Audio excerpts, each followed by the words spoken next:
Assalamualaikum warahmatullahi wabarakatuh. Alhamdulillah anak-anak, hari ini kita masih diberi kesempatan. Alhamdulillah sehat walafiat. Mudah-mudahan kita selalu dirahmati oleh Allah Subhanahu wa taala, diberi kesehatan dan keselamatan sehingga kita dapat ketemu dengan kalian semua. Untuk hari ini anak-anak, tolong diperhatikan, saya mau memberi materi bab 2, yaitu mengenai makna kedudukan Undang-Undang Dasar 45. Tolong diperhatikan. Bab 2. Kedudukan dan fungsi Undang-Undang Dasar Negara Republik Indonesia tahun 1945 dalam sistem hukum nasional. Tujuan pembelajaran yaitu menghargai makna kedudukan dan fungsi Undang-Undang Negara Republik Indonesia tahun 1945 secara adil sebagai bentuk sikap beriman dan bertakwa. Terus mendukung kedudukan, fungsi, dan makna konstitusi negara serta peraturan perundangan lainnya sesuai dengan Undang-Undang Negara Republik Indonesia tahun 1945. Terus merasionalkan makna, kedudukan, dan fungsi Undang-Undang Dasar Negara Republik Indonesia tahun 1945 serta peraturan hukum lainnya dalam sistem hukum nasional.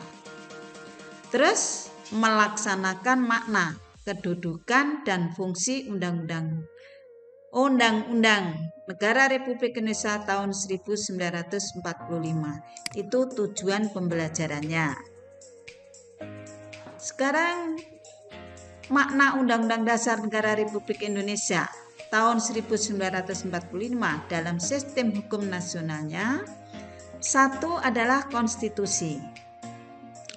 Konstitusi itu secara sederhana, konstitusi dapat diartikan sebagai suatu pernyataan mengenai bentuk dan susunan suatu negara yang dipersiapkan sebelum atau sesudah negara yang bersangkutan berdiri.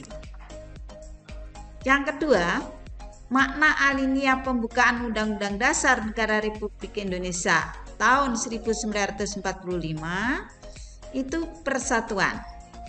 Negara Indonesia adalah negara yang melindungi dan meliputi segenap bangsa Indonesia dan seluruh tumpah darah Indonesia, serta mencakup segala paham golongan dan paham perseorangan.